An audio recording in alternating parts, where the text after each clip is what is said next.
Pizza आ गया क्या भैया?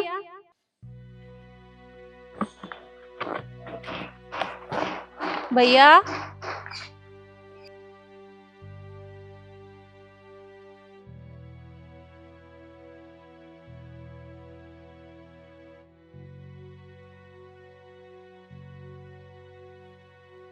पेमेंट मैंने ऑनलाइन कर दी थी। ऑर्गेनो और सॉस कहाँ है? इसी के अंदर है। ठीक है। वैसे ये डब्बा मुझे खुला हुआ लग रहा है, किसी ने खोला है? अरे नहीं बहन जी, वो गर्मी इतनी हो रही है, वो पिज्जा फूल जाता है ना तो टेप छूट जाती है। अच्छा, वैसे अभी तक तो आप इशारों में बात कर रहे थे, अब अचानक से बोलने कैसे लग गए? वो क्या है कि मैम साहब, अब सावन का महीना है ना, तो मैं अक्सर सावन के महीने में बरती रहता हूँ, वो भी 12 बजे तक मौन व्रत। अब 12:15 हो गए तो मैंने व्रत तोड़ दिया, अब मैं बोल सकता हूँ। मौन व्रत सावन के महीने में? जी। मैंने तो आज तक किसी को मौन व्रत करते हुए नहीं देखा।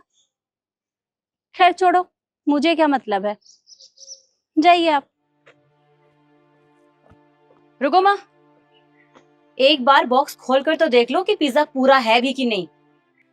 अरे बेटा, पूरा ही होगा, खोलकर क्या देखना। फिर भी माँ एक बार चेक कर लो, क्या पता किसी ने खा लिया हो पहले से। एक बार चेक करो। अच्छा ठीक है, तू कह रही है तो चेक कर लेती हूँ।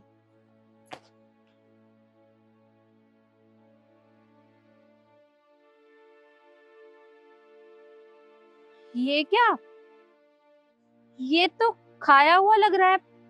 ये पिज्जा किसने खाया? किसने खाया क्या माँ? इसने खाया ये पिज्जा, मैं आपको बताती हूँ।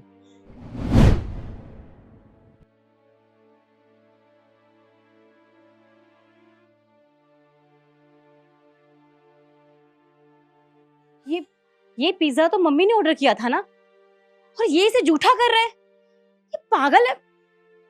इससे पहले मम्मी ये ऑर्डर ले ले, मुझे रोकना पड़ेगा उन्हें। तुम्हें शर्म नहीं आती? अगर तुम्हें इतनी भूख लगी थी तो खाना खरीद के खा लिया होता। हमारा पिज्जा झूठा करने की क्या जरूरत थी?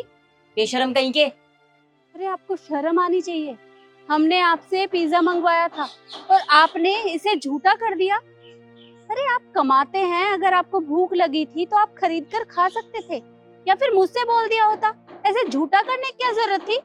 वो मैम साहब, मैंने 1 हफ्ता से खाना नहीं खाया, मेरे को 1 हफ्ता भूखे को हो गए, मुझे भूख लगी थी। अरे तो भूख लगी थी तो खाना खा लिया होता, ये पिज्जा झूठा करने की क्या जरूरत थी? ऐसे कोई किसी को झूठा पिज्जा या झूठा खाना देता है क्या? माँ रहने दो, इनसे बात करने का कोई फायदा नहीं है। बहुत गलत काम किया और मैं इसके खिलाफ ना केस करूंगी। रुको, आप कंप्लेन करके आती हूँ मैं इसकी। अरे नहीं नहीं नहीं नहीं मैडम जी, वो मैम साहब, ये मेरी मजबूरी थी। अरे ऐसी कौन सी मजबूरी थी जो आपने हमारा खाना झूठा कर दिया? तो मैं बताता हूँ मैम साहब, मेरी बेटी बहुत ज़्यादा बीमार है मैम साहब, वो हॉस्पिटल में 1 महीना हो गया।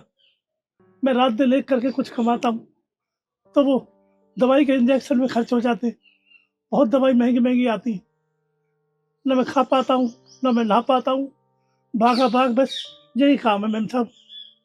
इसमें से ही जो कुछ कमाता हूँ जोड़ता हूँ वो दवाई में लग जाते हैं। रात को मैं हॉस्पिटल में जागता हूँ, सुबह फिर काम पे आ जाता हूँ, तो इसमें से उसमें से इसमें से उसमें से थोड़ा थोड़ा इसमें से ही खा लेता हूँ। मैम साहब गलती की माफ़ी चाहता हूँ, कंप्लेन मत करना, वरना मुझे नौकरी से निकाल देंगे और मेरी बेटी मर जाएगी। बहुत ज़्यादा बीमार है वो, बस यही सहारा है, इसी से कमाता हूँ।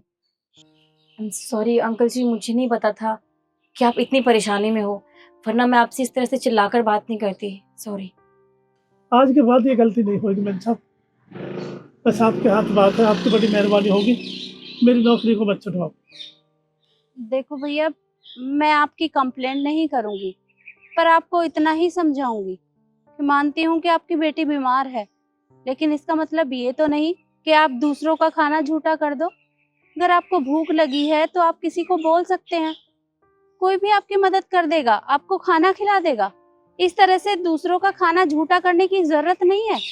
अगर आप ऐसा करोगे तो हो सकता है कि भगवान आपको उसी की सजा दे रहे हो।